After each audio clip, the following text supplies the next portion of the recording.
Bonjour, nous sommes en 2022, nous sommes dans le site de l'Institut Docteur Angélique et nous sommes dans une série de vidéos consacrées aux commentaires de la somme théologique de saint Thomas d'Aquin.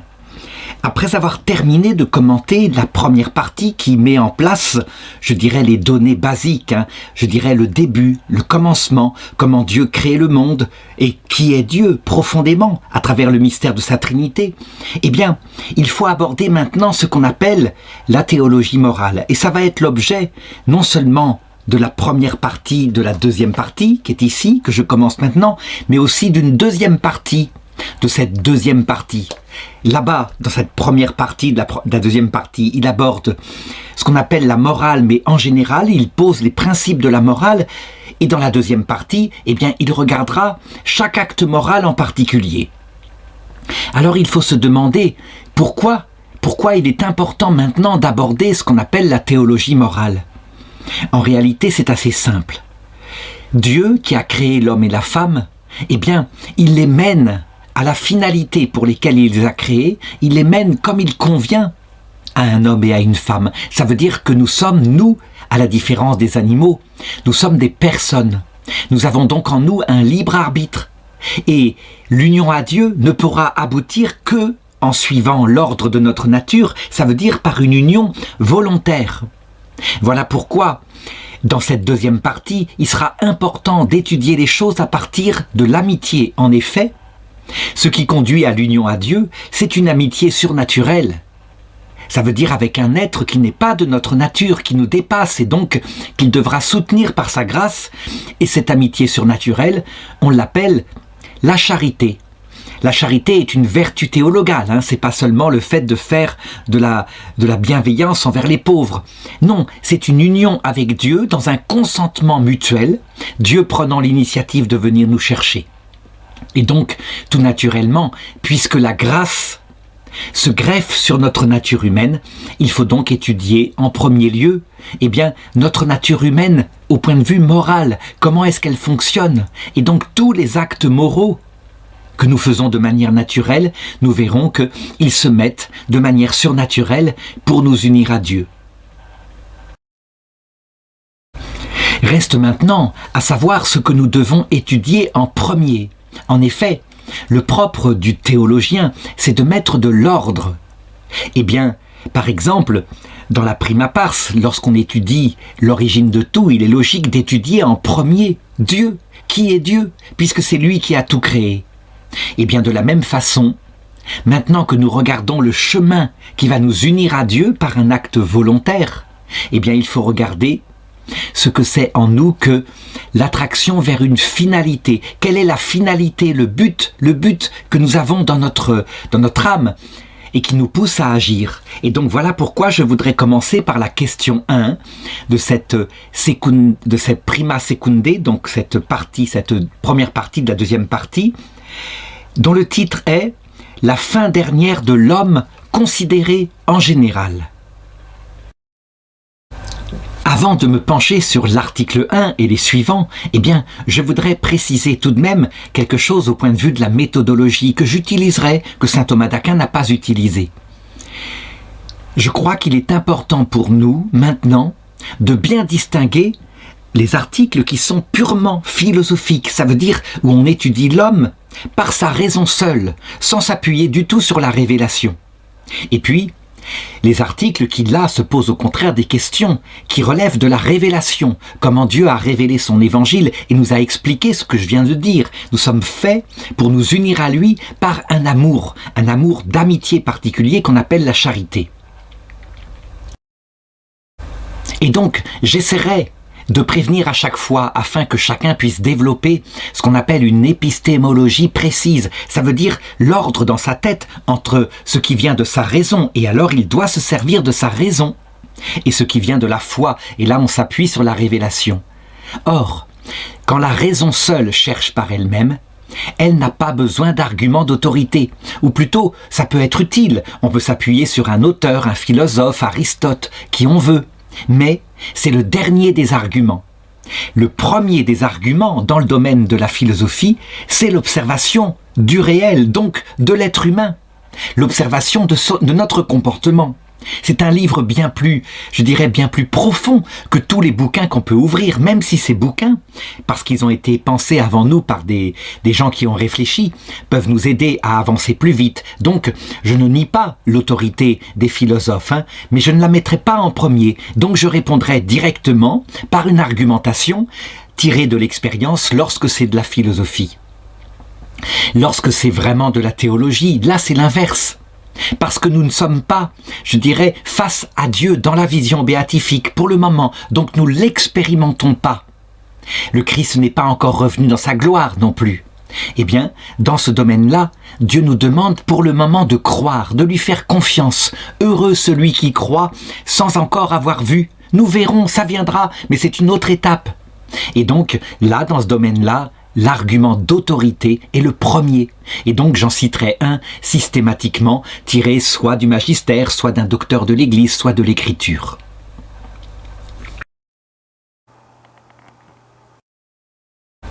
Et donc l'article 1 commence à demander « Appartient-il à l'homme d'agir pour une finalité ?»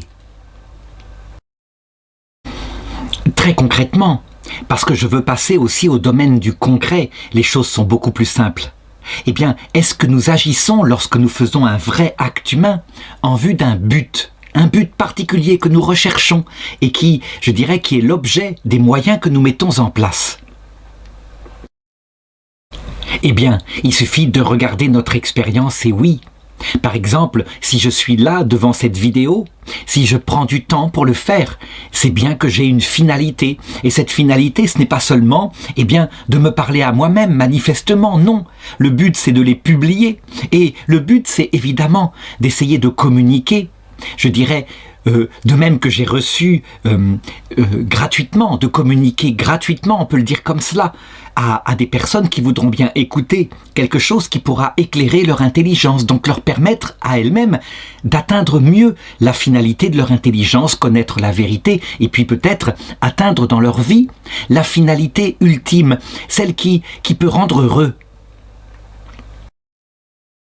Donc, je le montre, il n'y a pas besoin d'un argument d'autorité, il suffit de nous regarder et nous voyons que nous agissons pour un but. Alors maintenant, pour bien distinguer ce qui fait le propre de l'être humain par rapport aux autres êtres, nous constatons que agir pour une finalité que nous ne possédons pas encore, c'est pas le propre de l'être humain. On peut même dire analogiquement que par exemple, cette télécommande-là du magnétoscope, eh bien si je la lâche, aussitôt, elle se dirige vers un but. Et le but, c'est le centre de la Terre. En réalité, elle est attirée par le centre de la Terre, par la gravitation. Est-ce qu'il y a là une cause finale? Je dirais oui, mais qui passe par une cause efficiente qui produit un effet, la gravitation, et le but de cette télécommande serait de rejoindre le centre de la Terre. Mais nous constatons tout de suite, ça ne se fait pas par un choix de la télécommande, mais par sa nature simplement, et la nature de la Terre. Lorsque nous regardons les plantes, eh bien, c'est un peu analogue. Elles cherchent à se reproduire. Elles cherchent à subsister, à s'étaler partout, mais à faire subsister leur espèce. Et ce but-là, elles ne le font pas consciemment. Leur nature est programmée pour le faire. Maintenant, lorsque nous regardons les animaux qui sont les plus proches de nous, comme un chien, un chat, eh bien, nous constatons que, d'abord, eh bien, il lui est imposé certains buts dans sa vie. Comme par exemple, eh bien, chercher à survivre en se nourrissant. Cependant, la grande différence avec la plante, c'est que par exemple, si nous posons sur la table une saucisse et que nous lui avons bien indiqué « tu ne la touches pas », et que malgré tout, parce que nous sommes partis, il va vite la saisir, il la mange. Après, nous constatons qu'il a disparu dans un coin, tout penaud, il attend que ça passe, quelque temps, que ce soit oublié. Il sait qu'il a fait quelque chose qui était interdit. Donc, le but, à savoir se régaler là, c'est imposé, on peut le dire. Et il aurait pu, j'aurais dire, par un dressage mieux fait, il aurait pu y résister. Mais il choisit un moyen, lui-même, pour attraper la saucisse, et puis ensuite pour ne pas en payer les conséquences. Donc, on le voit, il y a chez lui un acte conscient. Mais cet acte conscient porte uniquement sur des choses sensibles de ce genre-là. C'est aussi, être bien sensiblement avec son maître, qui est le chef de sa meute, on peut le dire. mais il n'a pas de réflexion sur des thèmes spirituels. Par exemple, si je lui dis « réfléchis maintenant au sens de la vie », alors peut-être que je lui dirai en langage des sourds-muets, quelque chose comme ça. Il n'y comprendra pas, il n'a pas la capacité intellectuelle. Et puis nous les hommes, lorsque nous regardons notre comportement, eh bien nous voyons présent en nous tout ce que j'ai indiqué, mais il y a quelque chose de particulier. Cette intelligence qui nous fait comprendre pas seulement les choses sensibles comme attraper une saucisse, mais des choses qui ont une signification intellectuelle, comme par exemple, qu'est-ce que je fais sur Terre? Qui est-ce que je suis? Est-ce que cette vie a un sens? Quelque chose comme cela, quoi. Des questions, là, profondes, qu'on appelle les questions de la sagesse. Et en fonction de cela, eh bien, je vais essayer d'agir pour trouver le bonheur, le bien-être, c'est-à-dire être bien dans ma peau. Et mon intelligence va assigner à ma volonté, après réflexion, quelquefois, quand on est petit, on suit les instincts animaux, on veut le gâteau au chocolat qui est là et c'est tout. Mais maintenant que nous sommes adultes, après réflexion, nous allons nous dire, oui, pour trouver le bonheur, je vais me bourrer de gâteau au chocolat. C'est possible, il y a des gens qui font cela, mais si nous avons réfléchi davantage, nous comprenons bien. Il y a quelque chose qui ne va pas, surtout à notre époque où en Europe occidentale, on a toute la nourriture à profusion, il n'y a pas de famine, donc on ne peut pas se faire piéger par cela. Et donc on comprend à un moment donné qu'il faut une finalité plus grande, que les gâteaux au chocolat aident à vivre, mais pour bien vivre, pour obtenir le bonheur profond, nous ne sommes pas simplement, je dirais, comme cela. Donc nous le constatons, nous agissons en vue d'une fin. Cette fin, eh bien, il y a quelque chose en nous qui n'est pas libre, qui est programmé. Cette fin, ce n'est pas seulement attraper le gâteau au chocolat ou alors me dire « je vais fonder un mariage solide où je serai heureux avec une compagne qui sera mon amie et nous donnerons la vie à des enfants », quelque chose comme ça de plus grand que le gâteau au chocolat. Non, il y a quelque chose au-dessus qui par contre n'est pas libre en moi, s'impose. Ça veut dire que tout ce que je fais, c'est fondamentalement programmé en moi, c'est en vue d'être heureux. Ça ne veut pas dire que je cherche, je dirais consciemment, volontairement là, à être heureux, ma pomme, moi-même, non. Mais je cherche un bien, le bien qui pourra m'épanouir. Et lorsque c'est un gâteau, je me l'accapare, mais lorsque c'est une épouse, par exemple, c'est différent. Je comprends qu'il faut que je la respecte comme épouse, vraiment, et que par surcroît, du coup, si je le fais dans une relation réciproque de confiance, eh bien, non seulement elle trouvera le bonheur, mais je le trouverai aussi. Donc il y a bien en nous une finalité, une partie qui est innée, programmée en nous, je ne suis pas libre, tout homme cherche à être heureux, et une partie qui par contre va être liée au choix de ma volonté, je dirais orientée par mon intelligence, à savoir le bien, où je mets la finalité en vue d'être heureux. Alors quelques objections, dont la première dit ceci. Je ne peux pas agir en vue d'une fin, la fin ne peut pas être la cause de mon action. En effet, la fin, par exemple, eh bien je dirais, avoir une amitié réciproque avec une jeune femme que je veux épouser. Eh bien elle n'est pas là, la finalité. Et donc, puisqu'elle n'est pas là, elle ne peut pas susciter mon action. Une cause doit être présente pour susciter l'action. Et donc, il faut dire sans doute que j'agis poussé par une cause efficiente, quelque chose qui provoque en moi l'action, comme la recherche en moi, eh bien, de l'épanouissement, quelque chose comme cela. Alors il faut répondre à cela que, certes, la fin n'est pas encore atteinte, mais dans mon intelligence, elle est présente, elle est première. Ça veut dire que mon intelligence est capable de viser, de se projeter dans quelque chose qui n'est pas réalisé, mais qu'elle veut essayer de réaliser. Et justement, c'est là qu'on va mettre en place des moyens en vue de réaliser cette fin. Et donc c'est bien la finalité qui attire mon action et qui la provoque. Alors, deuxième objection, lorsqu'on regarde les actes qui sont spécifiquement humains, donc ceux que je choisis avec mon intelligence et que j'applique par ma volonté, eh bien, parfois, l'action a pour but l'action. Par exemple, si je fais de la gymnastique le matin, le but c'est de dérouiller le corps, tout simplement. Et donc, la finalité agir pour une finalité. La finalité en elle-même, elle est quelque chose de posé, de stable, qui se présenterait comme le but de l'action. Or, si l'action finalise l'action, on le voit bien, c'est donc que tous les actes humains ne sont pas finalisés par, je dirais, par une finalité qui est avant. Alors, d'abord, il faut distinguer les actes qui ne sont pas volontaires en nous, qui sont des actes de l'homme, comme par exemple digérer après avoir mangé. C'est des actes qui viennent de moi, mais ça se fait tout seul, c'est la vie végétative. Et puis d'autre part, les actes qui sont voulus par ma volonté.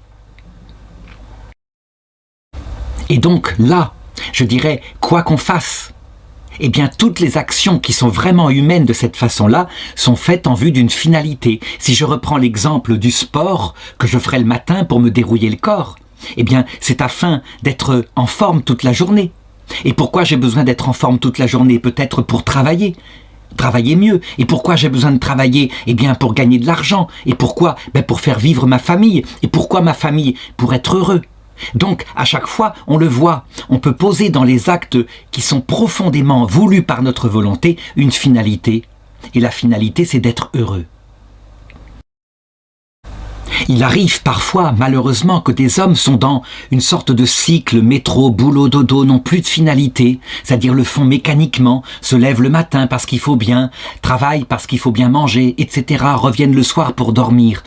Et dans ce cas-là, évidemment, comme il n'y a plus de finalité supérieure, mais seulement le cycle régulier de l'action, dans ce cas-là, un homme n'est pas pleinement humain et cette vie-là est profondément malheureuse.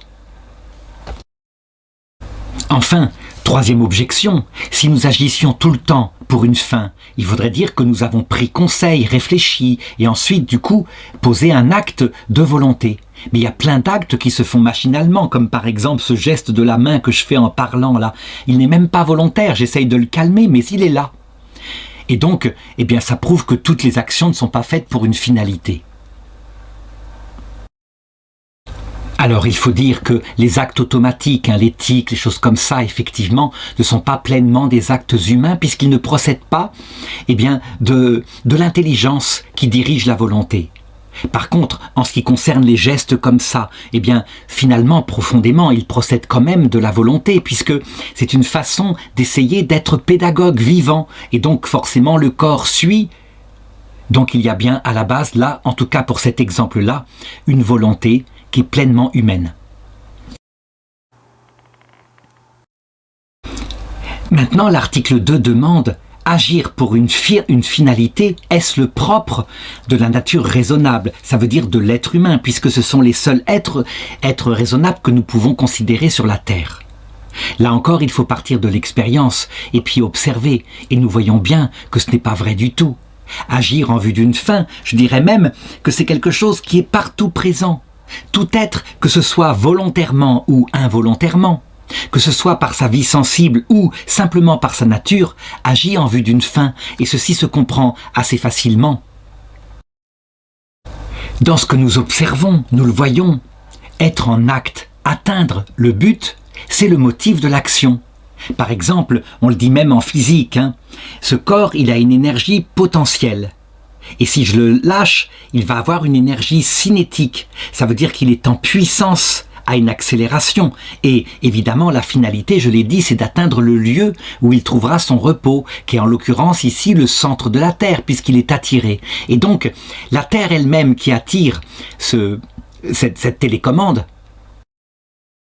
on peut dire analogiquement qu'elle n'agit comme cause efficiente, ça veut dire qu'il produit un effet que dans un but, évidemment, attirer à elle les corps qui sont autour d'elle. Donc ça pourrait être à la rigueur contesté, mais quand on regarde la vie végétale, la vie animale et puis la vie humaine, on voit bien que par exemple la plante ne grandit qu'en vue de pouvoir se reproduire et de pouvoir ainsi faire que son espèce subsiste. On pourrait objecter le phénomène de la mort des vivants, qui là manifestement ne semble pas, en tout cas pour le vivant individuel, être pour s'actuer, puisqu'au contraire on retourne à un état, je dirais moins élaboré. Il est clair que être transformé en gaz carbonique, en méthane, etc., c'est moins performant que d'être un chien. Et donc la mort semble contredire ce que je dis, mais en réalité, programmée dans l'espèce. La mort de l'individu animal, c'est pour faire de la place à des nouveaux qui sont jeunes, dont la vitalité est de nouveau là, et donc que l'espèce puisse survivre. Il y a même là la trace de la finalité, on le voit. Donc, ceci étant dit, ayant montré que la cause finale est première finalement, même si elle n'est pas présente, mais on y tend, eh bien, il faut constater maintenant, je l'ai dit tout à l'heure, que pour l'être humain, il y a une grande différence. Certes, il y a en nous des choses qui sont programmées, non volontaires, comme par exemple dans notre esprit cette aspiration naturelle à sa finalité. Notre intelligence, elle est faite pour son objet. C'est sa nature, elle est faite pour atteindre la vérité, et notre volonté, elle est faite pour le bien, elle aspire à cela. Il n'empêche que cette aspiration-là, qui, je dirais, structure notre faculté, elle va passer par des actes, cette fois, qui vont être choisis. Et ça, c'est le propre de l'homme que de choisir la finalité où nous pourrons mettre notre bonheur, et de choisir en conséquence les moyens. C'est la grande différence avec les animaux. On ne verra jamais un animal, par exemple, sortir éventuellement de sa nature sensible, par exemple se faire moine, parce que il ne veut pas se reproduire, il ne veut même pas, je dirais, chercher son bonheur maintenant, il cherche la vie éternelle. On ne le verra pas choisir une finalité d'ordre spirituel comme cela. Lui, au niveau de la finalité, elle lui est imposée par la nature, alors que nous, notre choix peut nous porter à des finalités véritablement que notre intelligence propose à notre volonté et que notre volonté choisit. Alors, quelques objections. La première dit, non, ça semble être le propre de la nature raisonnable, puisque nous, dans nos vrais actes humains, nous agissons pour une finalité que nous avons compris et donc que nous avons choisie, comme par exemple, entrer dans la vie monastique ou se marier en vue de trouver l'épanouissement profond de notre être. Mais on voit que par contre, chez les animaux, ils sont même pas conscients de leur fin. Par exemple, un animal ne peut pas être conscient que ce qu'il fait là, grandir, se nourrir et tout cela, c'est pour la survie ultime de son espèce. Donc il n'en est pas conscient, donc finalement, on doit le dire, il n'agit pas pour une fin. Alors il faut répondre à cette objection qu'il n'est pas besoin d'être conscient avec son intelligence de la fin pour agir pour une fin. Et fort heureusement, on le voit, même chez nous les hommes, nous sommes mus à des actions et beaucoup n'ont pas réfléchi qu'en fait ils sont en train de chercher le bonheur. Quand par exemple on regarde, et ça c'est ce qu'il y a de plus contre-intuitif, quelqu'un qui est tellement malheureux sur terre qu'il finit par se suicider, il faut une analyse pour dire qu'en réalité il cherchait le bonheur. Parce que la vie était devenue tellement pénible que dans le sommeil, le néant peut-être, ou dans l'autre monde, s'il était croyant, il pensait qu'il trouverait le bonheur. Lui n'était pas conscient, il était simplement englué dans une grande souffrance. Deuxième objection, elle dit ceci, agir en vue d'une fin, c'est diriger son action vers cette fin, et donc il faut que ce soit conscient.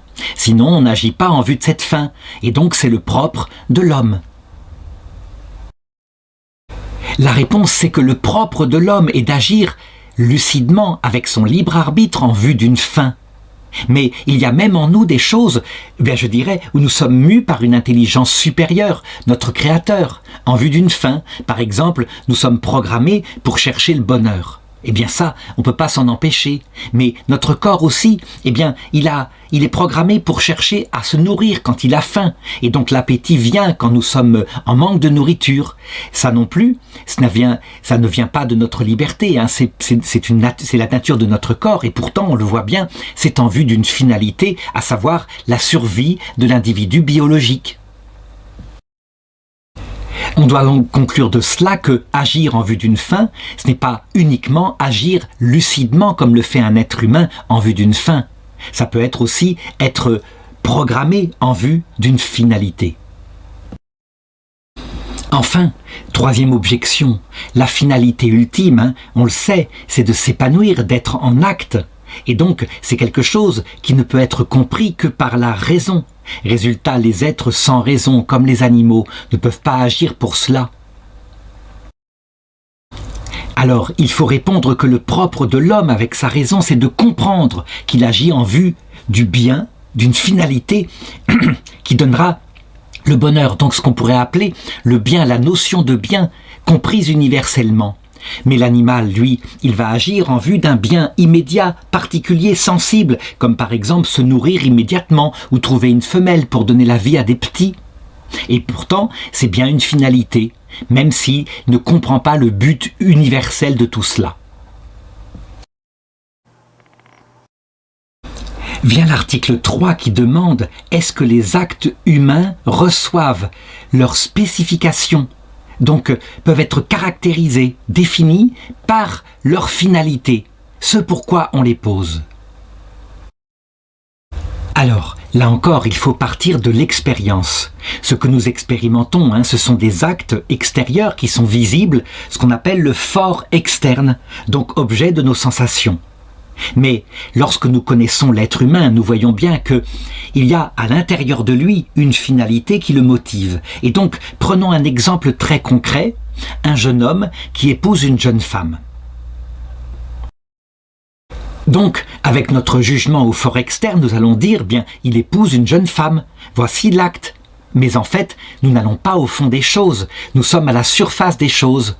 On peut dire qu'il utilise un moyen qui est le mariage, mais reste à savoir en vue de quoi. Et donc, imaginons que ce jeune homme épouse cette jeune femme, mais non pas parce qu'il l'aime, parce que simplement elle a une dot très importante, une fortune. Et donc, il la méprise quelque part, mais c'est très pratique, il va pouvoir faire sa carrière grâce à cet argent.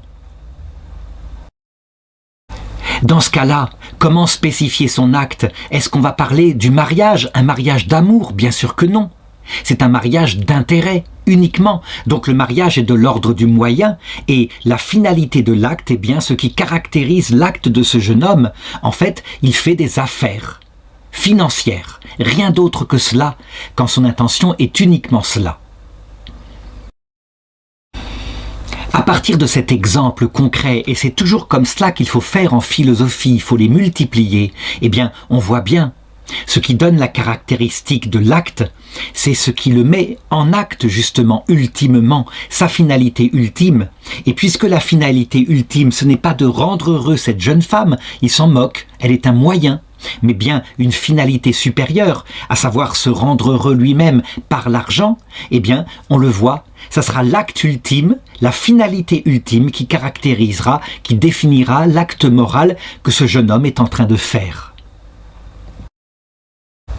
Quelques objections maintenant, dont la première dit « La fin, la finalité de l'acte, c'est quelque chose d'extrinsèque. » Dans l'exemple que j'ai pris, c'est l'argent qu'il va pouvoir recevoir de par ce mariage. Or, toute chose prend son principe, sa définition, de ce qui est intrinsèque à l'acte. Donc de l'intention profonde de celui qui agit. Alors il faut répondre à cela que l'intention profonde du monsieur qui épouse cette femme pour son argent, elle n'est pas séparable de la finalité extrinsèque, très concrètement, que l'argent arrive à un moment donné, qu'il puisse se le mettre dans sa poche. Donc on le voit une fois encore, la finalité extrinsèque est ce qui motive l'intention, qui est un acte intrinsèque. L'intention est finalisée par la fin et donc donne sa caractéristique à l'acte. Deuxième objection, eh bien, ce qui donne l'espèce d'un acte doit préexister. Or, la fin de l'acte ne vient qu'en dernier. Par exemple, dans le cas cité, l'argent ne va arriver qu'après le mariage. Et donc l'argent n'est pas encore là. Réponse, on le comprend bien, l'argent est déjà là, pas concrètement, mais dans l'intention de celui qui est en train de tromper cette femme en lui faisant croire qu'il l'aime. L'intention est première et elle porte premièrement sur cette finalité. Donc, encore une fois, il ne faut pas se fier seulement à la présence physique et extérieure de la finalité, mais à la présence dans l'intention de celui qui pose un acte humain. Ça ressemble tout à fait à ce qui se passe lorsqu'on tire une flèche vers une cible. L'intention, c'est d'atteindre le cœur de la cible. Si on regarde la flèche en train de voler, comme ça, on ne sait pas où elle va. Mais quand on la voit arriver en cœur de la cible, là, on peut se dire, l'intention était première dans l'archer qui a visé. Enfin, dernière objection, Il y a quelque chose qui ne va pas. On voit qu'un seul acte, comme ce mariage dont je viens de parler, peut avoir plusieurs fins. Par exemple, le jeune homme, il peut aimer profondément cette jeune femme, il l'aime et par surcroît, il s'avère qu'elle est riche et donc il va pouvoir créer ses affaires. Donc, on le voit, la fin ne caractérise pas l'acte. Eh bien, il faut répondre à cela, qu'il ne peut y avoir qu'une fin première. Ça veut dire que s'il l'épouse d'abord parce qu'il aime, c'est un mariage d'amour. S'il l'épouse d'abord parce qu'elle est riche, c'est un mariage d'intérêt. Alors on pourra dire l'être humain est complexe et donc il peut l'épouser parce qu'elle est belle, qu'il l'aime et qu'en plus elle est riche. Et donc il avait une autre femme qui était belle mais qui était pauvre, il a choisi celle-là. Eh bien, la caractéristique de l'acte en sera modifiée. Il ne l'a donc pas épousée uniquement parce qu'il l'aimait, mais aussi par intérêt. Et ceci aura des répercussions ensuite sur le mariage. Tout simplement parce que l'intention et donc la mentalité de ce jeune homme aura forcément des conséquences sur son comportement. Que fera-t-il une fois qu'il aura l'argent et que cette femme-là, je dirais, elle ne sera plus utile pour cela? L'avenir seul le dira.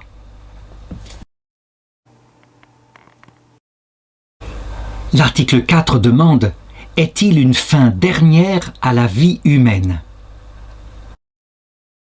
Il faut remarquer que la question n'est pas ici posée en demandant « Est-ce qu'il existe un bien ultime qui pourrait exister et qui pourrait rendre parfaitement heureux notre vie humaine ?» mais plutôt si dans nos actes tels que nous les faisons, il y a une fin ultime qui motive le fait que nous nous levons le matin. Et encore une fois, parce que nous sommes en philosophie, il convient de partir de l'observation du réel. Prenons un exemple, par exemple dans les maisons de retraite où il y a des personnes âgées. Elles se lèvent toutes le matin, et quelquefois elles sont bien obligées par le personnel médical qui est là. Et là, nous sommes bien obligés de le constater. Un certain nombre de personnes humaines, leur vie est derrière elles, et puis il n'y a pas de famille qui vient les visiter, rien, et quelquefois elles n'ont pas non plus d'espérance après cette vie.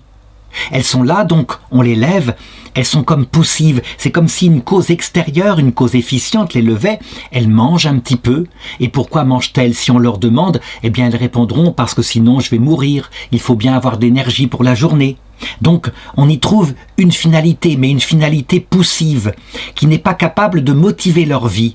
Et puis, il y a parallèlement des personnes âgées, par exemple, qui savent que leur famille viendra les visiter, par exemple, tous les jours. Et donc qui se lèvent le matin, qui sont pimpantes, en plus qui ont gardé l'espérance théologale, et qui savent qu'elles sont dans les derniers moments de leur vie, mais que leur mari, déjà décédé, déjà parti dans l'autre monde, viendra les chercher un autre jour. Et on constate que les premières personnes qui ont une finalité tout de même, il faut bien manger. C'est une finalité qui n'est pas capable de motiver une vie jeune, elles sont en train de se laisser glisser, et elles mourront assez vite, et d'autres au contraire ont une énergie vitale qui fait qu'elles restent jeunes. La finalité est toujours ultime. Alors maintenant, quand on analyse l'acte de ces personnes-là, on s'aperçoit qu'il y a bien une finalité ultime. Elles se lèvent le matin et on leur demande pourquoi? Pour manger. Et pourquoi manger? Pour être en forme, parce que cet après-midi, ma fille va venir me voir. Ah, et comment dirais-je? À quoi ça sert de vivre? Qu'en pensez-vous? Et si elle répond « Ah, je sais que je retrouverai tous les miens dans l'autre monde, je sais que jamais je ne les quitterai, il y aura le moment de la mort, mais qu'on se retrouvera. » Alors on le voit, il y a une finalité ultime. Et si on lui demande ultimement à quoi ça sert, pourquoi elle fait tout ça, elle dira « C'est comme ça, c'est ce qui me rend heureux. » Et donc on ne peut pas remonter à l'infini dans l'ordre des finalités. Il y a toujours, ultimement, une cause première, une finalité première qui est là et qui motive tout le reste des actes. Et cette finalité première, ultimement, ce sera tout de même la recherche du bonheur. C'est tout à fait logique puisque je l'ai dit dans le premier article de cette leçon. Le bonheur, c'est ce qui est programmé dans notre volonté. Nous cherchons par définition, par nature, sans que nous le voulions, nous cherchons à être heureux.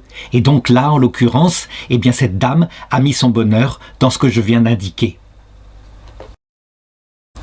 Alors quelques objections très théoriques qui ne résistent pas à l'expérience. La première consisterait à dire, mais il pourrait y avoir une infinité de fins successives. Comme je l'ai dit, je mange pour pouvoir nourrir mon corps et mon corps pour pouvoir recevoir ma fille. Rien n'empêche qu'il y ait comme ça une infinité de finalités et chaque finalité étant finalisée elle-même par une autre finalité et ceci sans cesse.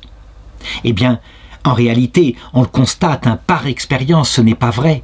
On finit toujours par arriver au terme par la recherche du bonheur. Et je dirais, ultimement, qu'est-ce qu'il y a sinon la recherche du bonheur? On met sa finalité, avec son intelligence lorsqu'on est un adulte responsable, dans la bonne finalité, le bien qui va pouvoir donner le bonheur, ce qu'on estime être le bonheur. Et donc certaines personnes manifestement se trompent. Elles mettent le bonheur, par exemple, dans le fait de survivre au jour le jour. Et dans ce cas-là, leur énergie vitale n'est pas très forte. Par contre, si on trouve le bien qui pourra véritablement combler tout notre être, alors je l'ai montré, dans les maisons de retraite, ça se passe comme ça. Il y a une vitalité extraordinaire et une jeunesse perpétuelle chez certaines personnes âgées, en particulier celles qui vivent de l'espérance théologale. Dans ce cas-là, même quand leurs enfants ne viennent pas les visiter, il y a un but et donc elles vivent. Une deuxième objection encore très théorique qui dit « Regardez, la raison n'a pas de limite en maths, elle peut sans arrêt augmenter et compter des chiffres. 1, 2, 3, 1000, 1001, 1002, etc. » Et donc rien ne l'empêche du coup de trouver une finalité à une autre finalité. Donc je mange pour rencontrer mes enfants, etc. Et de ceci sans limite. Donc il faut répondre que, encore une fois, ce genre d'objection vient d'une imagination ou d'une intelligence qui tourne sur elle-même et qui ne regarde pas le réel. Le réel ne fonctionne pas comme cela. Et dans le réel, par exemple, il n'y a pas non plus de chiffre infini. Il y a 50 bananes dans une caisse, quelque chose comme cela. Eh bien, dans les finalités qui sont réelles, donc c'est ce qui dirige notre vie, c'est pareil, on peut peut-être remonter d'une finalité à l'autre, l'une provoquant l'autre, etc., mais ceci pas à l'infini. Et on le voit non seulement chez ceux qui étudient subjectivement le fonctionnement de l'humain, on voit que ultimement nous recherchons le bonheur, mais chez les philosophes qui cherchent la finalité ultime qui pourrait véritablement combler le cœur de l'homme, c'est pareil, on ne remonte pas à l'infini. Si par exemple le paradis consistait dans ce que disaient les anciens Égyptiens, un peu comme on l'a fait en Occident actuellement, avoir des serviteurs qui fassent notre travail et pouvoir se reposer toute la journée sans le pénibilité du travail, on voit bien que au bout d'un certain temps ce serait l'ennui. Et donc si on réfléchit et qu'on dit que la finalité ultime qui peut combler le cœur de l'homme, donc lui donner la béatitude, c'est uniquement, ça ne peut pas être autre chose que de voir face à face l'être infini, qui pourra donc infiniment combler notre cœur. Eh bien, de toute façon, on ne remonte pas non plus à un autre être qui serait différent et qui pourrait combler encore plus. Non, on remonte à un terme. Et une dernière objection du même style, notre volonté veut le bien, mais notre volonté, elle peut sans arrêt se retourner sur elle-même à l'infini. Par exemple, je veux le bien, mais je peux vouloir le bien. Et puis pourquoi je ne pourrais pas vouloir le bien, et de ceci à l'infini? Donc on voit bien là encore, c'est un raisonnement en chambre. La volonté, très concrètement, veut des moyens en vue d'une finalité, et éventuellement une finalité immédiate comme manger maintenant, mais en vue d'une finalité plus profonde, etc. Et on ne remonte pas à l'infini dans le concret de nos vies. Donc, l'intérêt de ces objections, c'est de nous montrer, attention, je dirais attention à la réflexion. En chambre, ça veut dire couper de l'expérience concrète. Je veux dire que dans notre tête, on peut effectivement amener des choses comme cela, qui n'ont pas de rapport avec le réel. Mais dans le réel, tout se met en place. Et donc ce bon sens, il ne faut jamais le perdre. D'où cette manière dont je procède, qui consiste à regarder ce qui se passe par l'expérience. Et c'est ça qui a amené à des conclusions. Le 5e article demande, est-ce qu'un homme peut avoir plusieurs fins dernières? Ça veut dire plusieurs finalités ultimes de sa vie. Alors d'abord, je l'ai dit, il y a une finalité qui est programmée en nous, c'est la recherche du bonheur. Donc ça, je n'en parlerai pas parce que c'est un phénomène naturel. Je parle bien avoir plusieurs finalités dernières choisies, donc par le second acte de notre volonté, quand elle se porte avec son libre arbitre vers une fin. Lorsqu'on regarde les comportements humains, moraux des personnes qui nous entourent, on voit parfois certaines qui disent, avec un humour et un détachement, « Ah, je vais allier l'utile et l'agréable », par exemple en épousant une jeune fille qui est belle et qui est riche. Riche, c'est l'utile, elle est belle, ça c'est le côté agréable. Et donc on pourrait dire, manifestement, cet homme a plusieurs finalités ultimes. En réalité, lorsqu'on regarde bien les choses, eh bien, il n'y a pas deux solutions. S'il l'épouse parce qu'elle est utile et agréable, ça veut dire que la finalité ultime qu'il a en lui, eh bien, c'est son propre bien. Et cette femme est un moyen utile et agréable pour pouvoir atteindre à son épanouissement personnel. Alors on pourra aller plus loin en disant, mais regardons par exemple les épicuriens. Les épicuriens disaient, nous cherchons le plaisir à être heureux, mais pas n'importe comment. Donc certes, nous épousons parce qu'il y a l'utile et l'agréable, mais aussi, afin d'être heureux, nous la rendons heureux. Nous voulons l'aimer pour elle-même et donc faire qu'elle s'épanouisse. Et de cette façon-là, eh bien la répercussion, c'est notre bonheur. Eh bien, dans ce cas-là, on doit le dire, la finalité ultime reste le bonheur individuel. On ne peut pas avoir deux finalités ultimes. Si par contre la finalité ultime est de la rendre heureuse, véritablement son bonheur à elle, et que par surcroît comme étant un moyen, eh bien on en trouvera le bonheur. On le voit dans l'intention volontaire de celui qui se porte librement vers ce mariage, il y a une grande différence. Dans le premier cas, la fin ultime, c'est moi-même, mon épanouissement, y compris en rendant heureux ma femme, et dans le second cas, ma fin ultime, c'est le bonheur de ma femme, et par surcroît, ce sera mon bonheur. Je ne dis pas que mon bonheur est vain, mais il devient un moyen. Alors, évidemment, comme ce sont des finalités volontaires et que l'être humain est complexe, on voit quelquefois des hommes qui, dans un moment, cherchent vraiment le bonheur de l'autre, et par surcroît en trouvent leur bonheur, et puis par moments, ils sont centrés sur eux-mêmes, et l'épouse devient un moyen pour leur petit épanouissement, et ils se reprennent, et c'est comme cela. Mais concrètement, je conclurai en disant, on ne peut pas avoir plusieurs fins ultimes en même temps au même moment.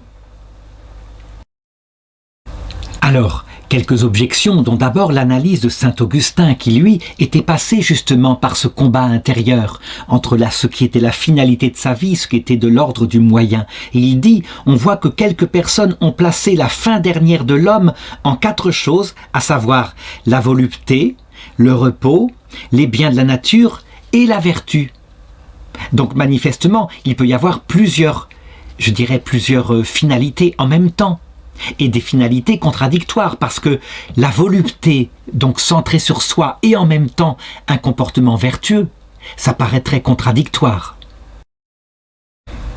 Alors en réalité, en analysant bien ce que montre saint Augustin, c'est qu'il faut le constater. Ces 4 biens qu'il mettait en avant, chez ces hommes, n'étaient pas leur fin ultime. C'étaient des moyens, y compris la vertu. La vertu civique, comme par exemple, être un notable de la ville, être considéré. Et quel était le bien ultime que cherchaient ces hommes-là? En général, c'était leur épanouissement social, le fait de bien être, et donc eux-mêmes, ils cherchaient le bonheur. Il n'y avait bien qu'une seule finalité ultime. Deuxième objection, je l'ai montré. Dans les finalités, il n'y a pas forcément d'opposition. Ce n'est pas quelque chose d'opposé que d'épouser une femme belle et riche parce qu'on l'aime et qu'on veut la rendre heureuse. Donc, pourquoi il n'y aurait pas plusieurs finalités ultimes dans notre comportement? Encore une fois, dans cet exemple, je crois qu'on ne comprend pas la notion de bien ultime, ce qui finalise la totalité de l'acte humain, et qu'on le confond avec des biens particuliers qui certes sont intéressants, mais sont de l'ordre du moyen. Souvent, d'ailleurs, pour dévoiler quel était le bien ultime de la personne et que ce qui était de l'ordre du moyen, eh bien il faut du temps. Ça veut dire que si par exemple c'était uniquement la beauté et l'attraction physique avec le plaisir qui en sortait, eh bien on le voit chez certains hommes, quand la femme a un peu vieilli, ils changent de femme. Parce qu'ils vont dans la finalité, je dirais dans le comportement qui est lié à la finalité profonde qui était dans leur esprit à ce moment-là. Si par contre la beauté de leur femme était quelque chose de merveilleux qu'ils acceptaient et qui était formidable comme un moyen, eh bien dans ce cas-là, lorsqu'elle aura vieilli, que sa beauté aura disparu, ils seront là fidèles parce que leur finalité ultime est ailleurs. Enfin, troisième chose, je dirais que assigner à la volonté une seule fin ultime, c'est oublier son pouvoir. Par exemple, si on décide de mettre la fin ultime dans les plaisirs, ça n'empêche pas que ensuite on peut mettre sa fin ultime dans l'argent. Ou alors, éventuellement, après, eh bien dans un mariage qui va briller. Donc la volonté est capable de s'assigner plusieurs fins ultimes. Eh bien, je dirais que là, le pouvoir de la volonté, c'est celui de faire subsister ensemble des moyens. Mais lorsqu'on regarde la finalité ultime de cette volonté, elle ne peut pas être contradictoire. On ne peut pas à la fois chercher soi-même égoïstement son bien ultime, c'est ça, ma peau, et en même temps, eh bien, être prêt à donner sa vie parce que l'autre compte en premier. C'est l'un ou l'autre. Là, il y a contradiction. Et donc, ce n'est pas au pouvoir de la volonté, je dirais, de s'assigner deux fins ultimes contradictoires. C'est d'ailleurs ce que Jésus dit avec un très grand bon sens lorsqu'il dit « On ne peut pas servir Dieu et l'argent en même temps. Soit on servira Dieu et dans ce cas-là l'argent deviendra un moyen, soit on servira l'argent et dans ce cas-là c'est Dieu lui-même qui deviendra un moyen. »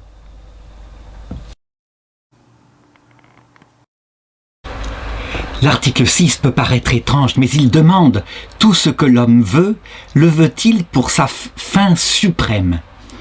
Et pourquoi ça peut paraître étrange? Parce que ce que je vais raconter là par cet article, eh bien, il a fallu à l'humanité des milliers d'années pour arriver à le découvrir. Alors, voilà ce qu'il se passe. Voilà comment il faut répondre et toujours en partant de l'expérience d'abord.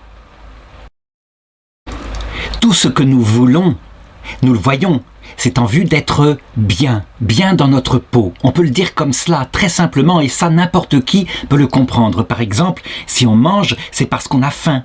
Et si on a faim, c'est parce que, eh bien, on veut retrouver l'équilibre de son corps. Mais pourquoi veut-on retrouver l'équilibre de son corps, si ce n'est pour être heureux? Je sais que certains s'arrêtent là, mais d'autres disent « Non, moi je mange pour être meilleur, pour être plus en forme dans ma vie de famille, dans mon travail, etc. » Mais pourquoi veut-on être en forme dans sa vie de famille et dans son travail, si ce n'est pour être heureux? Et puis d'autres disent « Mais ma vie de famille elle-même, eh bien, elle me sert à me préparer à ce qui est le sens profond de ma vie. Éventuellement, par exemple, eh bien, à chercher Dieu, la sagesse, le sens de la vie. » Mais pourquoi cherche-t-on le sens de la vie, si ce n'est pour être heureux, dans la dimension la plus profonde de notre être qui se pose ce genre de questions? Et là, il faut le reconnaître, nous dépassons largement le stade de ce que peut faire un animal. Et donc, nous le voyons bien, ce que cherche notre volonté à chaque fois lorsqu'elle se porte vers un bien, eh bien c'est ce bien justement qu'est ultimement le bien absolu, le fait d'être dans la béatitude. La béatitude est plus que le bonheur. Le bonheur, c'est quelque chose dont on se contenterait au jour le jour.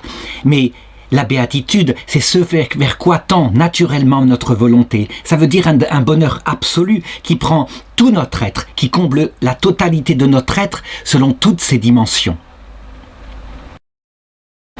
L'humanité, à un moment donné, par les philosophes, s'est arrêtée là et a dit « Oui, tout homme cherche naturellement la béatitude, parce que sa volonté est programmée comme cela pour le bien ultime. » Eh bien, il a fallu la découverte de saint Augustin, qui, durant des années, avait cherché à être heureux à travers un mariage bancal, à travers la recherche de la philosophie.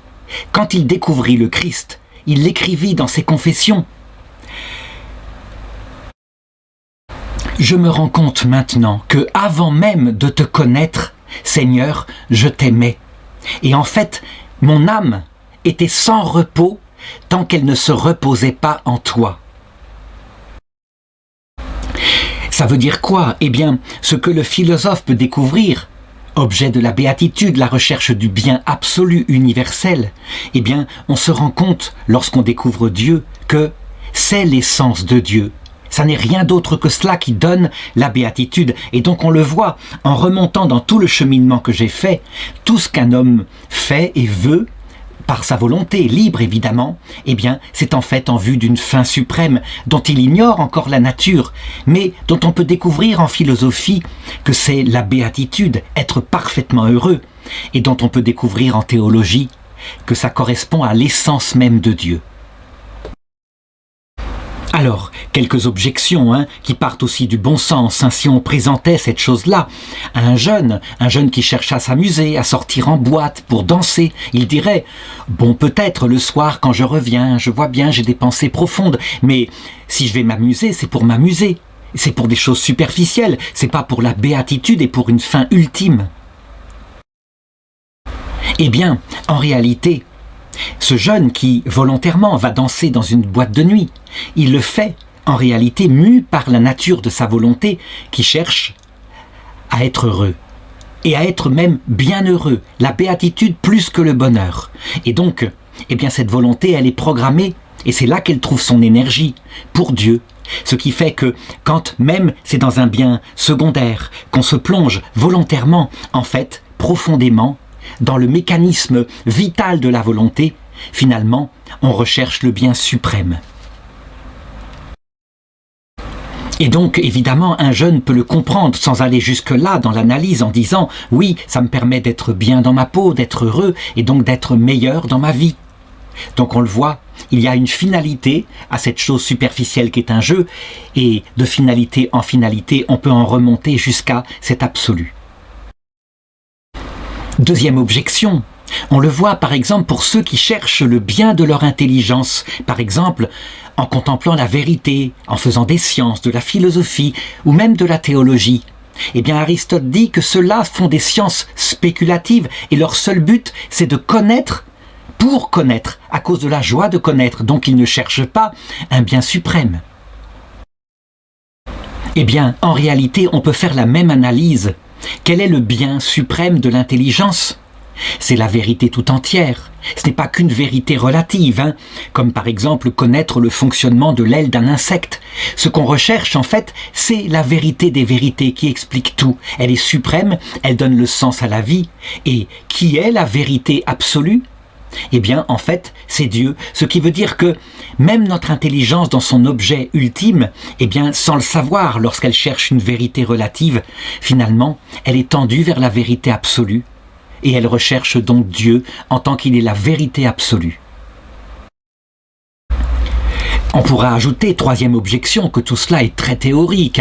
Quand on recherche, je l'ai dit, eh bien, à connaître, par exemple, une équation mathématique pour bien la faire, ou alors un bien relatif, je ne sais pas, s'amuser avec ses copains. On ne pense pas à la fin ultime, la fin dernière.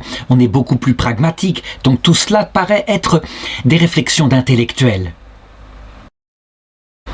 Alors, il faut répondre, oui, c'est comme ça que ça se passe concrètement.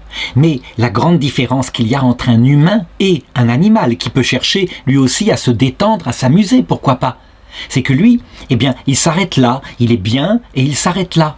Un chien, par exemple, s'il vivait 100 000 ans sur la terre, serait heureux quand on revient à la maison et il nous accueillerait dans la joie. Et il ne se pose pas plus de questions. Mais l'homme, lui, parce que par nature, il a un esprit qui lui fait tendre vers le bien universel, eh bien, dans ces biens relatifs, il y a une recherche, sans qu'il le sache. Et à un moment donné, la recherche du bien universel se fait sensible, puis spirituelle, et elle apparaît. Donc il ne faut pas considérer que... Il faudrait à chaque instant considérer le bien universel pour ne pas être tendu vers lui. C'est notre nature humaine qui est tendue vers lui. L'article 7 va plus loin et demande « Est-ce qu'il n'y aurait donc qu'une seule et même fin dernière pour tous les hommes? Une fin objective, un bien même qui finaliserait notre vie et qui serait le même pour tous ?» Alors, qu'est-ce qu'il faut répondre à cela? Eh bien, il y a deux manières, je crois, de regarder la fin ultime. Il y a une manière, je crois, que tous les hommes peuvent accepter. Quand on pousse l'analyse un peu loin, on voit bien, tout homme arrive à reconnaître que quoi qu'il fasse volontairement, évidemment, c'est en vue d'être bien, d'être heureux. Et donc, en réalité, en poussant plus loin, ce n'est pas seulement être heureux, quelque chose que les adultes devenus paisibles acceptent, ils se rendent compte que le bonheur absolu, c'était quelque chose qu'on pouvait espérer dans la jeunesse, qu'on a eu par moments, par exemple dans un premier amour. Mais, fondamentalement, il est évident, et on le voit particulièrement, par exemple, chez les femmes, dans le cadre de leur mariage, lorsque le quotidien arrive, elles ont une sensibilité beaucoup plus forte au fait qu'elles s'attendaient à la béatitude, et elles ne trouvent qu'un bonheur qui finit par tourner du coup en tristesse. Et donc, la fin ultime, subjective, c'est l'accomplissement plénier de soi, et donc, ça s'identifie non pas au bonheur, mais à la béatitude. Ça veut dire le degré absolu du bonheur de tout notre être, dans toutes ses dimensions. D'abord, spirituel, par le fait d'atteindre sa fin, mais aussi psychologique et physique. Maintenant, il y a autre chose à regarder, c'est l'objet, le bien particulier dans lequel on va estimer que se trouve le bonheur. La béatitude, je voulais dire. Eh bien là, on doit le constater. Il y a des choix tout à fait différents chez les hommes. Et on le constate, on peut les ranger, ces choix-là, en quatre grands degrés, à peu près. Il y a ceux qui disent que c'est uniquement dans les biens biologiques, la santé, le fait d'avoir à manger et un toit sur la tête, et que ça suffit bien. Les personnes qui ont particulièrement souffert, de la famine par exemple, souvent en sont réduits là. Cependant, lorsque ces biens-là sont présents, alors souvent apparaît autre chose qu'on voudrait, c'est se sentir bien dans sa psychologie avec une bonne vie. Et certains, pour l'atteindre, se disent, eh bien la finalité ultime, ce sera l'argent, parce qu'avec l'argent, je pourrai tout acheter, des loisirs, de la nourriture, donc tout sera réalisé par là, dans une grande sécurité. Et ils mettent leur fin ultime dans l'argent. D'autres disent, l'argent n'est qu'un moyen, ce qui compte, c'est de jouir de la vie, et donc ils le mettront dans le plaisir sensible, j'entends. Ceci est surtout visible justement chez ceux qui n'ont pas beaucoup d'argent ou pas beaucoup de plaisir. Mais une fois que ceci est atteint, qu'on a beaucoup d'argent, eh bien apparaît souvent, dans une maturité supérieure, l'idée que ça ne peut pas combler le cœur, que quelque chose d'autre est important, et ça peut être la recherche de l'amitié, une vraie amitié sincère, pas à cause de son argent, ou à cause du fait qu'on fait rire ce qu'on entoure, et donc c'est plaisant, mais une amitié profonde.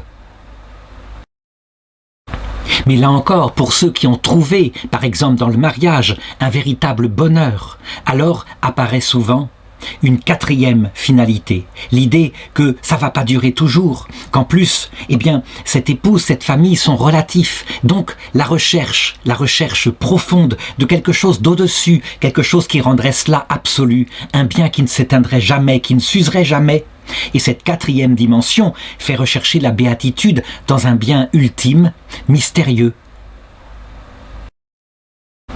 Ce qu'il faut reconnaître maintenant, c'est que dans les 4 analyses que j'ai faites, à chaque fois, la finalité ultime, subjectivement, c'était d'être heureux, donc la béatitude. Alors, première objection, tout cela paraît encore bien théorique. Quand on parle de bien suprême, fin dernière pour tous les hommes, on pense évidemment à Dieu, le bien incommunicable, celui qui nous donnerait la béatitude éternelle. Et donc les théologiens catholiques visent la vision béatifique, où le Père nous donne sa puissance infinie, le Fils, la plénitude de la connaissance, le Saint-Esprit, un amour qui ne s'use jamais. Mais très concrètement, on le voit, les hommes se tournent vers le sensible, et c'est là qu'ils cherchent la béatitude. Donc l'argent, les plaisirs et puis les honneurs. Eh bien en réalité, celui qui se tourne vers des biens sensibles comme cela, c'est souvent parce qu'il n'a pas trouvé le bien absolu, ou alors qu'il manque d'expérience, et donc il se précipite vers quelque chose qui pourrait combler son besoin de sécurité, et c'est ce que donne l'argent fictivement, son besoin de valorisation, et c'est ce que donnent les honneurs, son besoin d'autonomie, ce que donnent les plaisirs. Mais en réalité, ultimement, avec l'expérience, eh bien, il se rendra compte que ce bien, le seul qui peut donner la sécurité absolue, l'autonomie absolue, et puis la valorisation absolue, c'est Dieu, dans une relation intime avec lui, par la foi, la charité et l'espérance. Deuxièmement, s'il était évident qu'il y a une fin ultime, comme le dit saint Augustin, dans ce cas-là, tous les hommes se tourneraient ultimement vers cette fin, ce qui n'est manifestement pas le cas du tout. Et la foi catholique ajoute qu'il y en aura certains par le blasphème contre l'Esprit Saint qui, étant lucides, ayant atteint leur pleine maturité, mépriseront, je dirais, la finalité ultime qu'est la vision béatifique pour se tourner vers eux-mêmes, leur propre autonomie. Donc, ça montre bien, il n'y a pas une fin ultime pour tout homme. Donc, je l'ai dit, notre esprit est finalisé par la béatitude, par nature, notre intelligence par la vérité absolue, notre volonté par le bien absolu. Mais ceci, c'est une programmation naturelle qui n'est pas volontaire, en ce sens qu'elle n'est pas libre. Et ensuite, nous nous tournons vers un bien afin d'obtenir ce à quoi notre nature nous porte. Dans le cheminement de notre croissance, nous pouvons, dans beaucoup de cas, nous tromper de finalité. Et là, normalement, l'expérience nous apprendra que ceci ne comble pas notre cœur, ne nous donne pas la béatitude à laquelle nous aspirons. Et parfois, eh bien, un homme parfaitement mûr peut vouloir autre chose à cause d'une condition qu'il refuse pour atteindre le bien qui pourrait lui donner la béatitude. Ceci vient du fait que notre acte pour atteindre notre finalité ultime passe par notre liberté. Ce sont des actes volontaires et qui dit liberté dit possibilité eh bien de choisir autre chose et de chuter par rapport à ce qui nous aurait apporté la béatitude. Enfin, dernière objection, la finalité qu'on choisit dans sa vie, c'est individuel. C'est pas lié à la nature humaine. C'est chacun, puisque nous sommes des personnes. C'est chacun qui choisit là où il met sa vie. Donc dire que tous les hommes ont la même finalité ultime, on voit que ça ne correspond pas. Eh bien, il faut répondre à cela que oui, la nature humaine se réalise dans des individus. Et c'est ces individus qui, individuellement, justement, vont choisir le destin, la finalité de leur vie. Mais ceci n'empêche que les individus reçoivent une nature commune, la nature humaine, et donc en particulier cet esprit créé par Dieu avec son orientation naturelle ultime vers la béatitude. Et voilà pourquoi on doit dire que eh bien, tout homme faisant partie de la nature humaine a la même finalité ultime, qu'il la choisisse ou non. Pour ce qui est, justement, de la partie subjective à l'intérieur, la béatitude, ça, il n'est pas libre de la choisir, il y tend, quoi qu'il fasse. Mais pour ce qui est du bien qui peut donner cette béatitude, là, c'est objet d'un choix.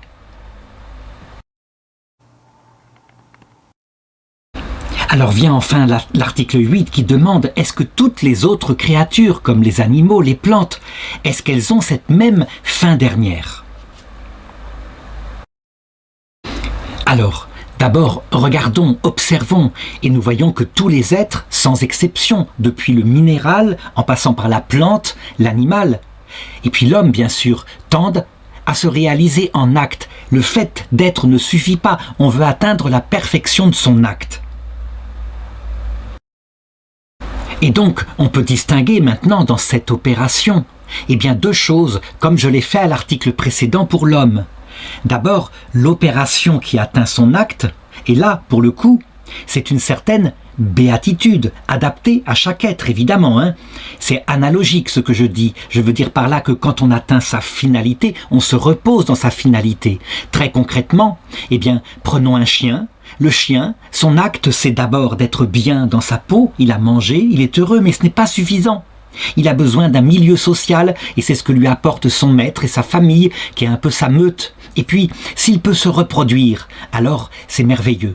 Et un chien comblé comme cela, dans la paix, sans avoir besoin de lutter pour gagner sa vie, pour défendre ses petits, peut vivre, il a atteint la béatitude qui lui correspond. Il pourrait vivre 1 milliard d'années de cette façon-là, sans jamais avoir d'autres désirs. Donc, partie subjective, il est finalisé lui aussi par la béatitude qui lui correspond, et maintenant partie objective, le bien qui lui donne sa béatitude, n'est pas du tout le même que pour nous. Le chien n'a pas du tout l'envie de la vision béatifique d'un être spirituel et infini, puisque de toute façon, il n'a pas d'esprit, donc ça ne l'intéresse pas. La vision béatifique est aussi éloignée de sa perspective que si nous demandions, c'est une analogie que je prends, à un caillou, d'obtenir une amitié. Un caillou n'a pas besoin d'une amitié. Un caillou, il a besoin de quoi? D'être en repos dans le lieu où il est, et puis éventuellement de ne pas être soumis à la dégradation. Il tend, par son être, à toujours exister. Donc s'il pouvait être revêtu d'incorruptibilité, il atteindrait sa fin. Et finalement, pour lui aussi, eh bien, c'est une forme de béatitude, par analogie bien sûr. Attention, c'est parce que, par comparaison, l'esprit humain peut tout à fait mettre des choses comme cela. Et donc je conclurai en disant que tous les êtres sans exception cherchent leur accomplissement, donc la béatitude à leur niveau, parfois non consciente chez les cailloux, les plantes, parfois sensible chez les animaux, et chez nous, eh bien spirituelle ainsi que chez les anges, et que, deuxièmement, en ce qui concerne le bien qui peut leur donner cette béatitude, il est évidemment adapté à chaque nature. Alors quelques objections qui consistent à dire non, il faut affirmer que la fin de toute chose, eh bien c'est Dieu, c'est le Créateur, c'est lui qui a donné l'être à toute chose. Et la raison en est, eh bien que parce que il est à l'origine de tous les êtres, forcément, les êtres trouvent leur finalité en lui. Ça n'est pas possible autrement. Alors il faut répondre à cela que, évidemment, par mode d'analogie, on peut effectivement dire cela.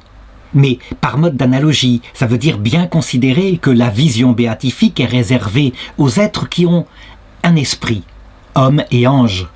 Tandis que pour les autres êtres, il peut y avoir des vestiges de cette vie éternelle, entre guillemets, par quelques aspects de leur être. Et donc, sous ce rapport-là, ils tendent à cela, et certainement, nous le verrons en eschatologie, à la fin de la 3e partie, eh bien Dieu les exaucera. Par exemple, un animal ne voudrait jamais mourir individuellement, et voudrait non plus que son espèce ne disparaisse pas.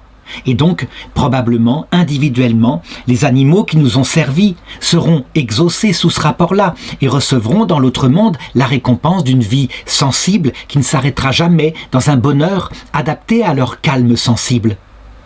Et ils s'en contenteront. Pour les plantes qui, elles, ne visent qu'à subsister dans leur espèce, de la même façon, il est fort probable que chacune selon leur espèce subsistera et qu'elles seront l'ornement, la décoration de l'autre monde qui est un vrai monde physique. Pour les minéraux qui eux aspirent évidemment à ne pas être réduits à rien, eh bien c'est pareil. Notre foi nous dit que Dieu revêtira la matière d'immortalité et de lumière, et donc qu'il est probable que cette matière-là ne restera pas soumise à l'entropie à jamais, mais qu'elle sera la matière qui constituera l'autre monde, mais revêtu d'immortalité. Pardon, j'aurais pas dû dire ça. Revêtu d'incorruptibilité.